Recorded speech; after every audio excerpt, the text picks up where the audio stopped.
Sripada Srivallabha Chapter 22 Part 1 and 2.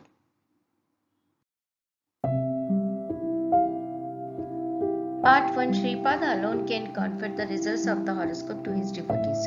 Gurucharan Krishnadas and I remained in an inexplicable elated exhilaration in the presence of Sripada. An astrological pandit named Gurudatta Bhatt came for the darshan of Sri Gurudev. Sripada treated him with utmost cordiality. We were asked to conduct a satsang at a peaceful place. Our conversation turned towards the astrological signs. I questioned Sri Bhatt, Sir, will the results indicated in the astrological signs definitely happen, or is it possible to have changes or additions in the results? Is human life conditioned by past karma, or is it controlled by human effort? Then Sri Bhatt explained the wheel of Bha means the path of the stars, the starting point for it in the Ashwini star. It is difficult to recognize the sphere of the Ashwini star. There are two methods to locate this star. They are Chaitra Paksha and Revati Paksha. The Revati star's brilliance is 8 points below the potency of what is required. So it is not an acceptable method to allocate the Ashwini star. The Chitra star, which is at 180 degrees from the Ashwini star, is conspicuous as a single globe and shines forth brilliantly.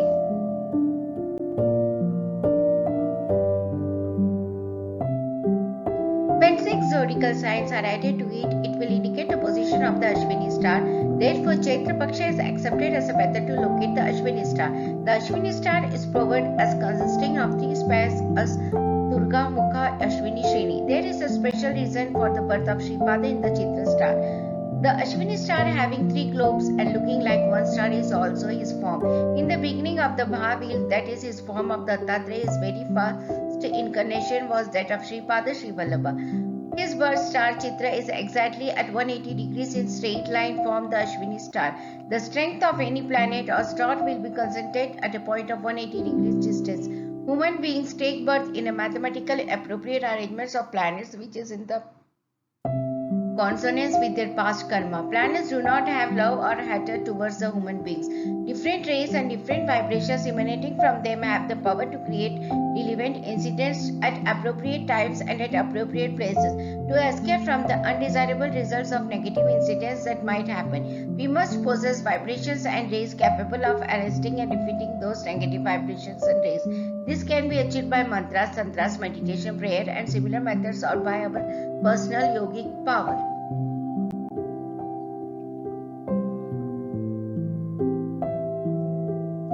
However, if the karma of the previous birth is extraordinarily strong, then the above-mentioned procedures will not work. Under such circumstances, only Sripada can rewrite the writings on our forehead. For him to revise the writing on our forehead, there must be some situation wherein some benefit will be gained by the world through us. This will not happen under ordinary circumstances. Sripada will not interfere unnecessarily in the programs of the creation and in the activities of the deities of fate. Nevertheless, the suffering of a devotee will move Sripada. Due to the force of the great influence of love and compassion that swell from the heart of the Lord, the strength of the deities of fate will become weak. Fate is inert. Sripada is the consciousness personified. When he feels it is necessary, he will turn dust into sky and sky into dust, and will display his capacity for reconciling and irreconcilable. This is a very natural thing for him. Sri Bhatt continued, in my ignorant state, I was under the illusion that I was a great scholar in astrology. I belong to Karnataka. I cannot speak fluently in Telugu. I can communicate freely in Sanskrit. Luckily, I went to Pitikapuram. I heard from some people about Sripada Srivallabha. Our family deity is Sri Dattatreya. I visited the self-existent Datta in the Kukuteshwar temple, which is the Padagya Kshetra. I worshipped Datta with devotion and diligence. When I was in meditation, I heard an inner voice clearly. You fool, how long ago did you die?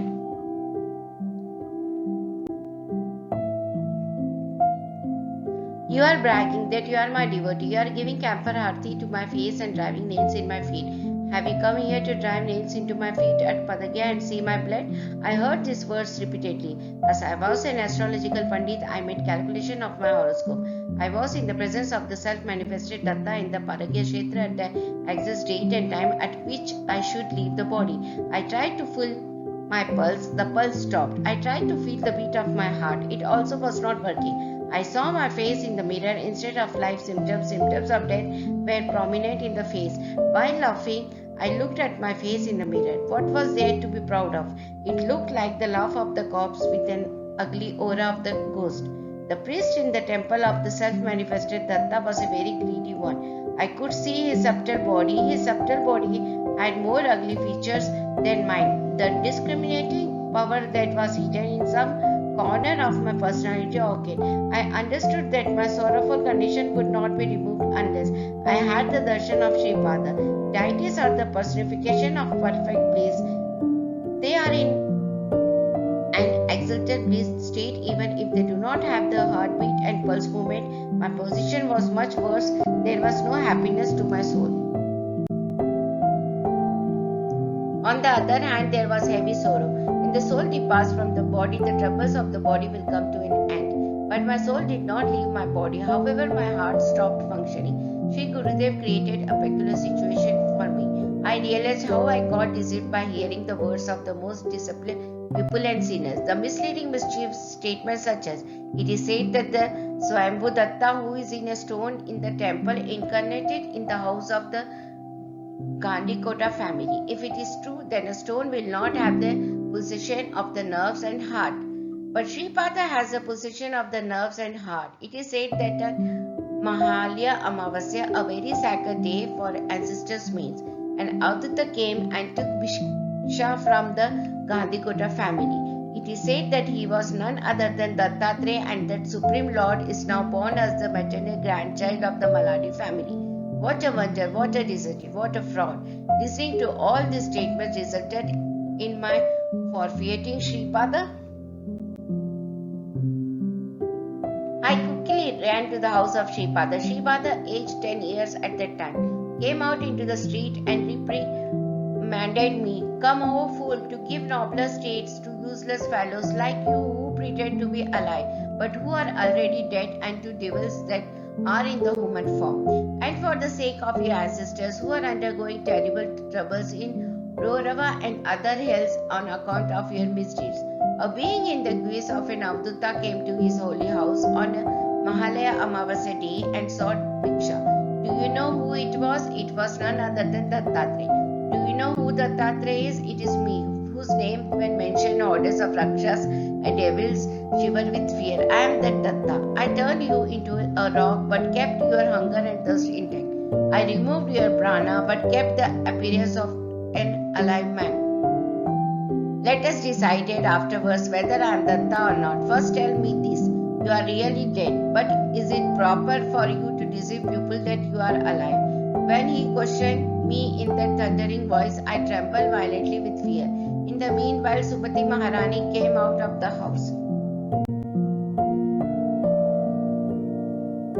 She was struck with fear on seeing me and shouted, "Kanaya, who is this Agori with the symptoms of a corpse? Come inside, I will neutralize the effect of the evil eye of the Agori." Then Sripada said, "Mother, this person has not become an Agori as yet. He is going to take birth as an Agori wherever he will burn corpses and eat them. He came to me prior to that ensuing birth.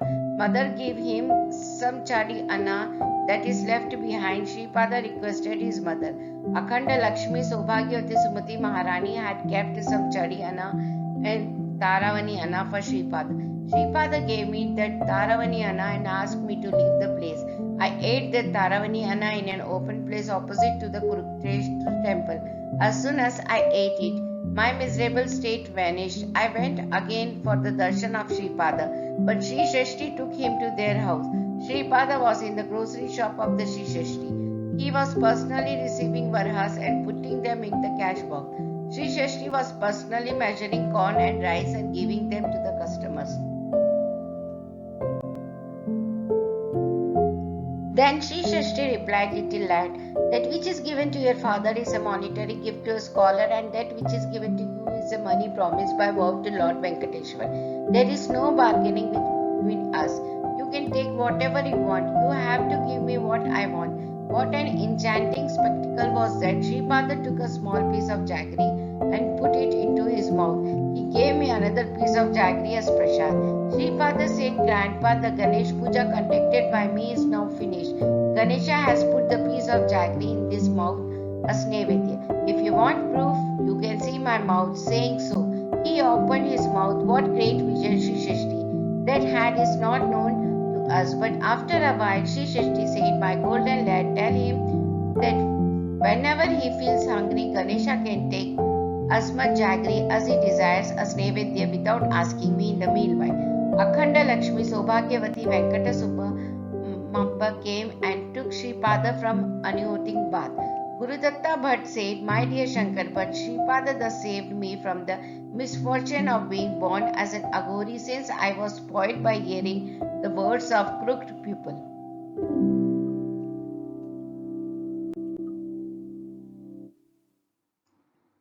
If I was merely left to my fate, I would have completely fallen down on account of their pure love for mankind. Sadgurus skillfully free us from the consequences of the fate acquired from prior births. For this, they spend their valuable power and time. The horoscope of Sripada will need to be calculated according to the Sandru Sindhu Veda. It cannot be approached through ordinary mathematics. Tithi, day, and stars will also be in accordance with the Sandra Sindhu Veda. Sripada, Sri Appal Raja Sharma, and Sri Bapnare used to speak in Sanskrit along with Telugu in their house. They also used to speak in Sandhya language, which was in use in the Himalayas in the sacred land of the Saptarishis. This language is spoken in Shambhala is different from Sanskrit. It is not possible to describe the sweetness or smoothness of that language. Only Sripada, Sri Bapnare, and Sri Appal Raja Sharma could speak this language in Pitikapuram. Sripada said to Sri Bapnare, who was known as Satya Rushishvara, grandfather, Sri Krishna was speaking neither the truth nor he only preached the duties that need to be fulfilled. Sri Bapnare said, My lad, we should always speak the truth. Untruth should not be spoken even casually. Sripada smiled. The day in the afternoon, Sri Panda Venkatapaya Shashti came to the house of Sri Bapnare. Sri Shashti had an intense desire that Sri Bapnare should take meals in their house during the Mahalaya Pakshas and that he should compulsorily accept Dakshina. After the meals, his thought was that by doing so, his ancestors would be greatly pleased. Sri Shashti had a doubt in his mind whether Sri Bapnare would honor his request. Even then, he thought of Sripada and expressed his opinion in front of Sri Bapnare. Sri Bapnare said that he would definitely accept meals in the house of Sri Shashti and that he would also receive Dakshina. This verse came from the mouth of Sri Bapnare effortlessly. The happiness of Sri Shashti knew no bounds. Sripada is highly skillful. During the Mahalaya Pakshas, both Sri Shashti and Sri Bapnare forgot about this promise in the afternoon of Mahalaya. Amavasya Sri Shashti came to the house of Sri Bapnare. Sripada smilingly said, A promise should not be made in the first place. If a promise is made, then it should be kept. If the promise that was made is forgotten, at least the one who received the promise must remind about it. I demand an explanation from both of you that both of them realize their mistake. This incident shows that Sripada is as much capable of making people aware as he is equally capable of making them forget. Both of them were sorry for their mistake. He consoled them by saying, My role is involved in bringing forgetfulness to both of you. In every human being there is I am, and I am in the form of consciousness. A living being derives not only the body but also the I am consciousness from the parents. For this I am consciousness there is an ordinated duty karma which is part of the universal plan. This is a bond of karma that comes in succession from the father to the son and from the son to his son and so on.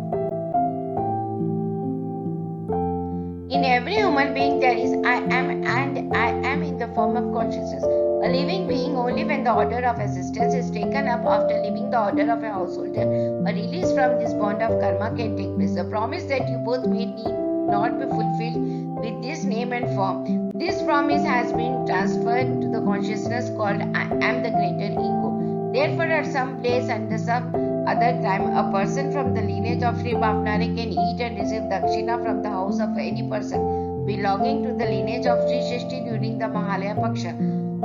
You should not ask me when, how, and in what manner it happened. The form of karma is very difficult to comprehend and it is very subtle. For certain actions, the physical time and related yogic time may vary. According to physical time, this promise has to be kept during this Mahalaya Pakshas only.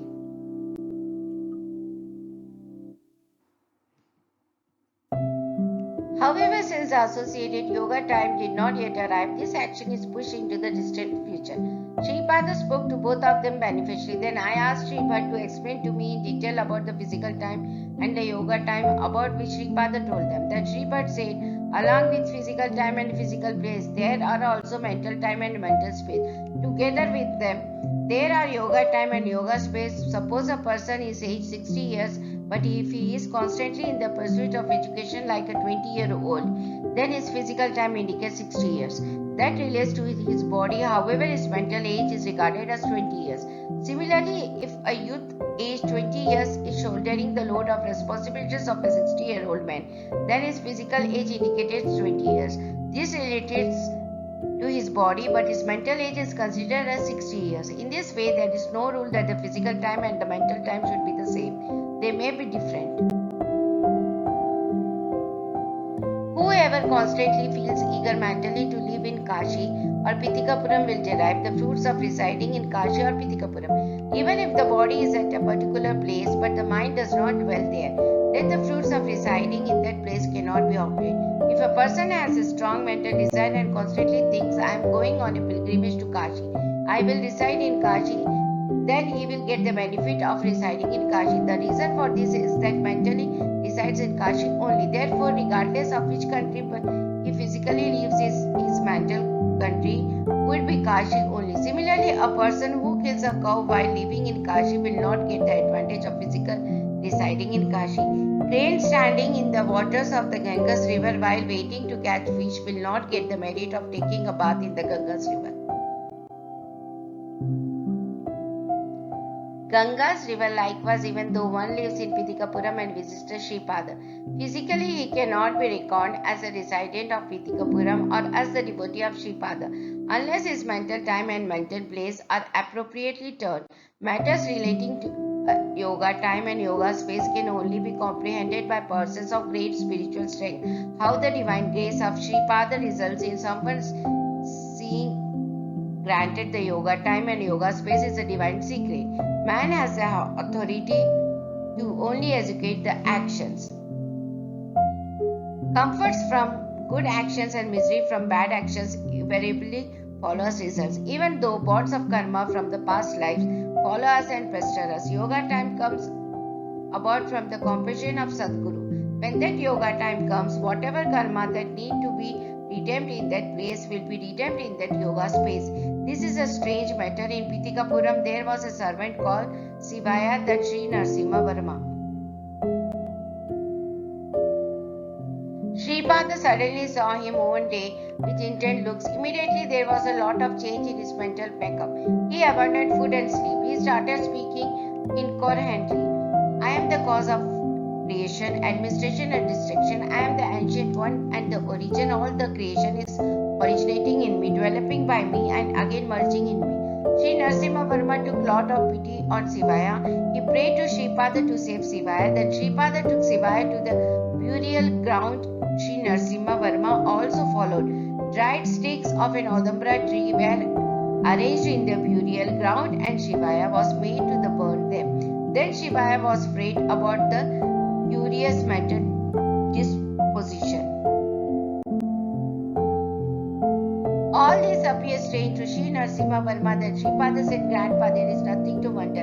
A Pandit in Vyasapura Agraham was always criticizing me. What a great offense. Where is Paramatma, the personification of Vedas? Where is this young urchin Sripada? It is said that this boy is the cause for creation, sustenance and destruction, and that he is the origin of the yor. This is all a fraud, a blatant lie. He had the sort of constant thought. That Pandit died recently. He became a goal. In one of his lives, Sivaya was slightly indebted to that Pandit. I created yoga time and decided the burial ground as a yoga space. I arranged a funeral with Audambra sticks as yoga karma and released the Pandit from the life of a goal. I rescued our Sivaya from that goal. My dear Shankar Bhatt, this great infant against the light of Dharma, who incarnated Pitikapuram, is today sanctifying Kurungada. Planets give results following the will of Sripada. Any kind of astrological results are not bound to occur at the specified physical time and physical place. That will be decided according to the yoga time and yoga space. Part 2. Sripada can show grace and have accumulated fate and even death. If Sripada wills, he can make incidents happen now that are to happen in the future after 1000 years. According to astrological science, an event that has to occur at a great distance will take place here if he wills. That means he can determine the yoga space. Events take place at a particular place and at a particular time. Sripada can alter those places and times at his pleasure. Once, when a coconut was to be broken before God in the house of Srishti, Sripada personally broke it. The coconut was broken into pieces, it was full of blood. The Sripada said to Sri Srishti, grandfather, you are to die today. Your head is to be broken into pieces and blood is to flow. I transferred the space and time to the coconut and saved you. Sri Srishti was astonished at the words of Sripada. In the meantime, dusk had set in. The three of us took leave of Sripada and leaving we reached the opposite bank of Krishna river.